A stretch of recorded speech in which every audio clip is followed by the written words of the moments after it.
Every day is a new beginning. Shine your light. It's a day and the world is waiting. Move along to the song, singing in your soul. Feel the beat, clap your hands, let's take control. All you need, all you want, are you ready to find your way? 'Cause every day is a new day. Hey folks, welcome to Wisconsin Family. I'm Justin Riley. And I'm Jessa Jeremiah, and we are filming, if you haven't noticed, out at Capitol Brewery in Middleton, and we have a great show for you today. We certainly do. We're going to be joined by Lori Aiken from Pegasus Games. She's going to show us some very inappropriate and offensive games. I so love you'll want it. to stick around for Who that. doesn't want to see that? And we're also going to talk to Chris Martingilio from Martingilio Martial Arts. And of course, the folks here at Capitol Brewery. It'll be lots of fun. Yep. So that's all coming up after the break, right here in Wisconsin Family.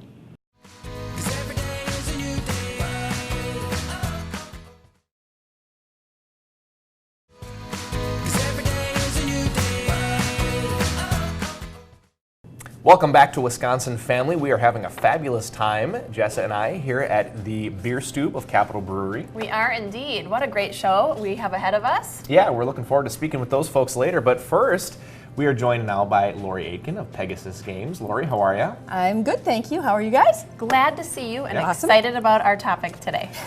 So I'm looking at some of these games, Lori, and I'm kind of noticing a theme emerging here. Can you talk to the viewers a little bit about what is the theme of today's games? Today's games are things that are, or could be, rude, crude, up to totally socially unacceptable. All right, on a family show. Thanks for bringing those in. I appreciate You that. betcha. I love it. It's perfect. Okay, so these potentially are somewhat offensive and somewhat strange. Let's talk a little bit about on a scale of offensive to less offensive. Where do these lie? Okay, we start over in front of Justin with Say Anything, Okay. which can be totally innocuous, Okay. depending on the mood of the group playing, Okay. and can be rude and crude, not inherently. Right. All the way up to a game that is definitely not for anyone under 18. Okay. It gets, Oh, wow. it gets It says rather- right on the box, 18 plus. Yeah. Okay. It is raunchy. Yeah. Okay. Okay. So we've got the range. So this one has potential to be raunchy. It does. This one is definitely raunchy. Correct. Okay. Now, the reason I grabbed these is there are two sort of iconic games. There's Apples to Apples, which Yes. is a mechanic that most of these games share, where answers are given to some sort of question, and then someone votes on which one Sure. which one Okay, wins. good comparison. And That's a there's popular also one. Cards Against Humanity, which is enormously popular. Oh my gosh, yes. But we don't have at Pegasus. They don't sell to retailers. Oh, they don't. I didn't know Some retailers have it, but they've bought it online like anyone else can, and then potentially marked it up. So we chose not to do that. Tricky. But we do have alternatives. Yes. Yeah. Okay. Yeah. So we have bad decisions here. Now, this sounds like they're starting to get bad. They are. In Bad Decisions, it is a storytelling game. So, for Okay. instance, I would read a story, and there on the cards there are 3 blanks, and the blanks get filled in with cards. I fill in the first one. So I say, let's find one that can be said on. All right. Notice she has to go through a few cards. I do. To find an appropriate one. Who drove drunk and bragged about it? And then each of you pick a fool card Okay. and a crisis card, Okay. and then I One of will each. read. One of I each. will read the sentence again, filling in your answers. Okay. And you can look at them and pick if you wish, or you can go with what you drew. I'm going with what I drew. All right then. I think it's great. What you got, Jessa? A convicted pedophile. Oh dear. Do I say the other one? Yes, you too? do. And the crisis is. A wardrobe malfunction. All right. So who drove Which is drunk? perfect. Who drove drunk and bragged about it?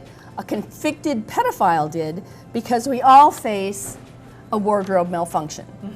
Okay. So Mine's and not as just- bad as yours. Unfortunately, thankfully. those go together. I think that was probably the worst. Right. Hopefully. Yeah. You had Oh the no, it's lavender. not. Okay, so We're just getting mine started. is an underage webcam stripper, Okay. and the crisis is another pseudo-documentary on historical alien contact. All right. So Wow, that who was an drove? involved card. Who drove drunk and bragged about it? An An underage webcam stripper. stripper did, because we all face. Another pseudo-documentary on historical alien content. Don't we all? Don't you all agree with that at home? Of course. So of course. there are hundreds of cards, literally, that Wow. can be chosen from, each person has some that they may shuffle through and pick. And so you want to make either the most outrageous or the silliest or the Right. funniest So it's story. kind of like the Cards my Against God. Humanity thing, where like the group kind of picks on, or the person who's drawing those cards then chooses the one that Yes. they like The best. most outrageous answer. And so, yes, and so some of the cards, like, all right, who sent lewd pictures to strangers?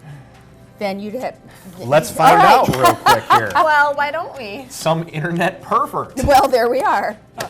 And the crisis is unwanted sexual advances. Well, So, that would do it. yeah, there we go. All right. So that Are we is how- off the air yet? I just or- want to look through these cards right now. So you guys finish the interview. I'm going to check out what's All right. on all these. All Oh my right, gosh, I'm going to this is so move you fun. on Yes, to, please. to heebie-jeebies. Okay, I'm great. excited about this Now, one. heebie-jeebies says it is age 14 and up. I think it's a great game for anyone who likes to gross people out. Yeah, Okay. I say second grade. That's Yeah. like the greatest So gross out grade. a parent may want to go through and pull some of the cards in the heebie-jeebies because some of them might be have innuendo in them. Sure. Others are, you're just trying to pick cards. You may pick up your heebie-jeebie cards now. Okay. Pick up your cards and you're trying to find the thing in your hand that will gross me out the most. Oh my gosh. Okay. And Oh my goodness. So, walking barefoot in a public toilet. Ew. That's pretty gross. Head lice. Finding long hair in your food. One of them just is just children. That's all it is. It just says children. If you want to get these fabulously gross games, go to Pegasus Games. We're already out of time. Oh my Lori. goodness. What's All right. going on at the end of the month? Tell we us about that. have Tabletop Game Day. It's an international holiday created by the Geek and Sundry website, and people all over the world will be playing board games that day, and we will be running a large number of board games from 10 a.m. to about 4 or 5, though we won't kick anyone out if they're still playing on that day. So Fun. it's great family fun. It's free. You can come and watch. You can come and play. And we hope to have lots of great gaming that day What a at lovely Pegasus idea. Games. Excellent. And I'm going to come get this one. I like heebie-jeebies. All right. Lori Aiken from Pegasus Games, thanks so much for joining us. Stick around. There's more Wisconsin Family coming up right after this. 'Cause every day is a new day.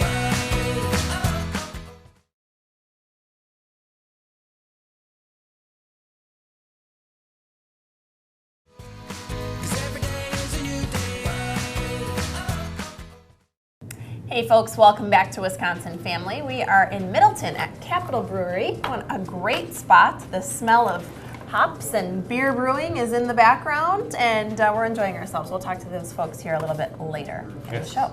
You gonna stick around for that? I Maybe might have a beer? I might have a beer. This is Chris Martingilio. You might recognize him. He's with Martingilio Martial Arts, and we're so pleased to have you Thank back. you.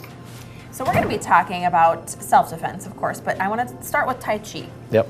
Now, Tai Chi has a reputation, whether it's true or not, of being kind of a older activity, maybe a senior activity. Mm-hmm. So, what kinds of people are in the Tai Chi program?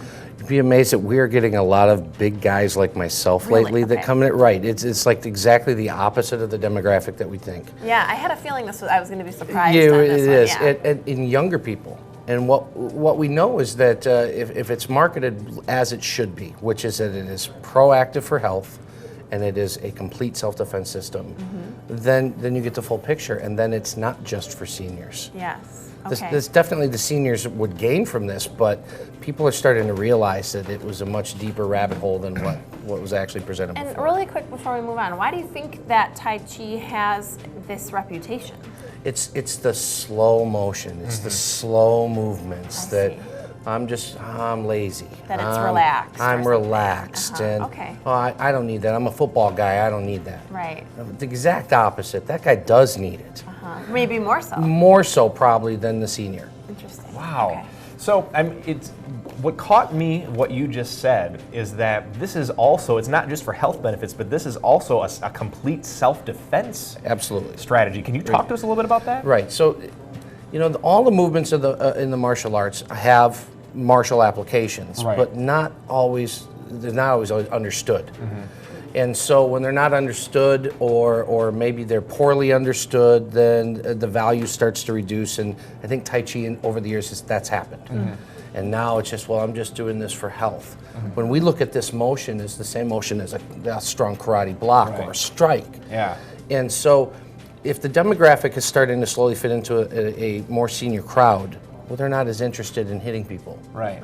right? So then You'd think.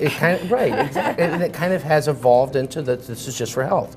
Okay. And it's extremely proactive for health, for patients of dementia and Alzheimer's, rehabilitation of knees or hips, they're lowering blood pressure, heart rate, cardiovascular health, and brain function. All are something that's going to come out of the practice.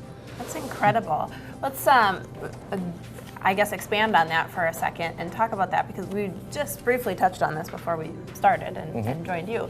But why is that? So you mentioned Alzheimer's, you mentioned several different things, joints and all kinds of issues that you deal with as you age. Why is it so helpful? I think it's because as we're asking our body to do certain movements, left leg, right arm, this leg's moving that way, the right arm's moving this way, you have to think. And by keeping that brain function the whole time, I can't just do Tai Chi lazy. This is not a mindless activity Right. that it appears to be. It is your brain is, calculated. it's calculated, it's very involved, but I have to do that relaxed, and that takes thought. I mean, how many of us go through our day like this? Right. Most of us. Most of us. Now I'm gonna try and It's relax. right. So it's forcing Yeah. us to relax. It's forcing us to breathe when a lot of us hold our breath. And then we're moving all of the joints, and we're lubricating everything, and the brain is just always working. So this is, it's full body, full mind exercise all the That's really time. I can imagine that there'd be a certain level of exhaustion after doing a Tai Chi workout. I am exhausted Yeah. after Tai Chi. And in my school, a lot of my students do kickboxing for an hour. Yeah. Take a 15-minute break, and we do Tai Chi for an hour. Yeah. And so we get a great workout this way because it's intense, and then we slow down and we have to breathe and release that tension. It's interesting that you talk about the tension component, because usually when you're thinking about doing some kind of martial arts like kickboxing or something, you're thinking about you are tense and you're moving Yeah. and you're You're quick keyed up. and you're right, your muscles are working. But in this case, you have to concentrate to really have those movements and have your muscles be working and not be tense and try and be relaxed. That would be For me, tough. particularly, I went through the first 20 years of my life like this. I thought that was tense all the time. For me, it pulled me down. Yeah. It centered me. Yeah. When conflict happens, I'm able to think Yeah. and process without that stress. And so the benefits from my end have been gigantic in the martial arts, because instead of me posting up and Right. thinking I got to Scared fight, I me. can relax and I'm comfortable in knowing I can do this and I can hit this guy and I know how to hit him. Yeah. And through the practice, since we're practicing how to move that energy all the way through my body and through my hands, I'm able to hit harder because of Tai Chi. I'm able to move faster because of Tai Chi. And I sustain less injury because of my Tai Chi. That's an incredible thing. Really quick before we go, I want to ask about your Kempo program. What's the comparison? What's the difference? Yeah. Kempo is just, everybody assumes, well, the Kempo program is just for hitting people, right? And what ends up happening is I teach a little Tai Chi in there. Yeah. Aha. And in Tai Chi, Sneaks it in. I sneak it in, I teach Yeah. a little Kempo in that Yeah. side. The Kempo typically is, it's your 100% self-defense, but actually it's exactly the same as the Tai Chi. Yeah. It does the same stuff with brain function, it does the same stuff with health, but we haven't done the research on that. We've done the research on Tai Chi. Okay. Lots of universities, lots of medical centers have researched how Tai Chi has worked for the other health benefits, and so that's why it gets that label. That's great. But every martial art has this benefit. That's so wonderful. Well, thanks for sharing that. Yeah. I learned a lot today. I really appreciate it. This is Chris Martingilio with Martingilio Martial Arts. We're going to be back. We've got more show coming up after the break. Stick around. 'Cause every day is a new day.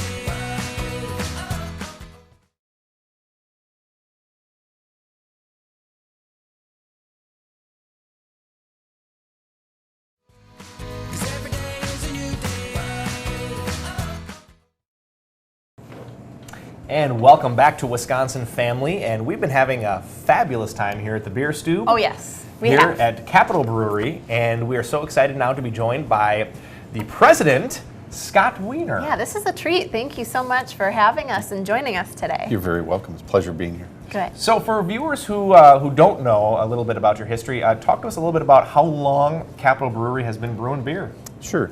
We were incorporated in 1984 as a company, but we've been brewing since 1986. So if you do the math, it's been 30 years. That's Wow. such an incredible milestone. Congratulations Thank you to very you much. and your team, and what a, it's, you know, those first few years can be challenging, and there's so many craft breweries out there now, and here you guys are 30 years later making your mark on the community and beyond. So Have you guys been here the whole time? We have. Originally, this building was owned by the Meso Egg Factory. So it was a manufacturing facility before we started to rent it, and we purchased the building about 25 years ago. for you. Well, I like beer better than I like eggs, so I enjoy this change. Although you can have both, sometimes together. Sure. Let's talk a little bit about what you're going to do, because this is such a huge milestone, such an exciting time. How are you going to celebrate? We have we're planning a number of events and special brews. The first public consumption occurred on June 13th, 1986, at what was formerly it's currently the Overture Center down on State Street in Madison. It was originally the Civic Center. Yeah, the Civic Center, yep. And we had our first sampling there, and we're hoping to loop back and have another sampling there and at a number of bars and restaurants in the area. We also have some special events planned, and we'll be rolling those out over the remainder of the year. And last but not least, we're going to be brewing some special beers. And so we'll be releasing those on a regular basis. All right. Cool. In That's honor of 30 fabulous. years of brewing excellence. Yeah, absolutely. That's great. So when I walk through the halls of this place, and this is what's really amazing to me, is your walls are literally just covered with different awards that you've won over the years. How many awards has Capital won? I mean, do you have any idea? Can you of how count? many? Yeah, do you know anymore? The official number is 235, although, which is very significant. I don't know of any other brewery that has won that many awards. They're not only national, but they're international as well. Wow. And it's kind of funny that every time we clean out a closet, we find yet another Oh my award. gosh. Perhaps from 1988 or love 1989 that just happened to be Oh, here's another one hanging on the wall. filed, somewhere. You're going to need to expand just to house all your awards. We may have to add another row above the existing awards. In fact, last year alone, we won 16 medals in the World Beer Championship, just in 1 year and one championship. That's incredible. Well, congratulations on all your success. And anytime anyone comes and walks the hallways, they can see a sample of your many awards that you have. Thank you. Now, let's talk a little bit about, we actually, over the summer, filmed an episode out in the beer garden. We had a lovely time. We also were here for an event late last year. And what a lovely time out in the beer garden. How long has the beer garden been open? Because, boy, folks have had a lot of fun back there. You bet. It's we like to call it Middleton's backyard. Yeah. It's been open since 1988, and originally it was literally about 20 by 40 space that had gravel and a few picnic tables, and that was it. We had a miniature bar, a cooler. We served out of a cooler, and Don't you love thinking back to your days of a cooler and just a small town? it was very cash only. Yeah. I mean, it was very very rudimentary, but the amazing thing is that we've grown it into what's really one of the premier beer gardens in the Midwest. We're very proud of that. Yeah, it is a lot of fun out there now. Boy, that bar is impressive, and what a lovely space for all kinds of great events. Thank you. Yeah. You have events and activity going on year-round here at the brewery, which is so impressive to me. You've got events going on in the summer in the beer garden, and even in the winter, you've got Bachfest out there, Yes. which can be kind of cold, depending. I think this year you made out okay. It wasn't quite so cold. We were very fortunate. Yeah. I always say it's a badge of honor to attend Bachfest because you don't know what you're in for. So you Right. get the badge even if it's nice out. Yeah. True, and you have to be prepared. You have to have a healthy breakfast. Yeah. And be dressed accordingly, because sometimes it will be 10 degrees and 6 Yeah. inches of snow, and sometimes it'll be like this year it was over 50. Yeah. And the snow was melting very rapidly. And so Yeah. you just have to be ready for Yeah, it. that's So- part of the fun. So give us an overview of some of the other events that you have year-round, both in the beer stube and in the beer garden. Sure. We do a number of community-related events. We co-op with a number of nonprofits. We work with WRT. We work with the Humane Society on a Dogtoberfest. We do a number of events with many, many organizations. And also we have private parties for companies, and we encourage the public to call us if they want to have a birthday party or a retirement party, whatever. We do all kinds of things here. So. That's wonderful. And I just wanted to say that I love Dogtoberfest. What a cute name. That's hilarious. Thank you. And I also enjoy about the beer garden in particular that all kinds of different food vendors will come out for different things. It's kind of like a gathering of local businesses at times. Yep. And I think that's really special right here in Middleton. Thank you. Absolutely. We encourage, we reach out to the local businesses, restaurants, and we allow people to bring their own food in. We do not have a kitchen. We do not have a restaurant. We encourage people to bring their own food or order from one of the local restaurants, hopefully. Or we have some of the restaurants will actually come and prepare the food here. We have a number of food carts that come and visit. And food carts, as we all know, are gaining in popularity. Absolutely. So it's kind of a fun opportunity to try different places. But you guys are the beer experts, and Yeah. you stick to that, and we get to sample other things. We're the lubrication that that keeps the Wash machine down that here. keeps the machine going. Yeah. I love that. Okay, so this is an exciting moment. Right before we go, we're going to ask the president of Capital Brewery, what is your favorite beer? Eeny, meeny, miny, Yeah. mo. Tough question. Yeah, it's a very tough question. It's really depends on the season. Oh, yeah. If it's a year-round beer, it's got to be our number one amber. Okay. It's a go-to beer for not just me, but many people. They know that when they get it and order it and drink it, it's going to be just delicious. And as far as seasonals go, it's either the Maibach or the Winter Skull, which is not on here, but it really depends on the time of year. You've got the classic, and then Thank you've you. got your seasonal. Exactly. Yeah. Yep. I love Yep. it. Well, thank you for sharing that with us, and your space and your time. You're very welcome. It's quite an honor. So thank you very much. Well, Scott Wiener from Capital Brewery, president of Capital Brewery, thank you so much. And that's all the time we've got for Wisconsin Family. We'll see you next time. Every day is a new beginning. Shine your light. It's a day and the world is waiting.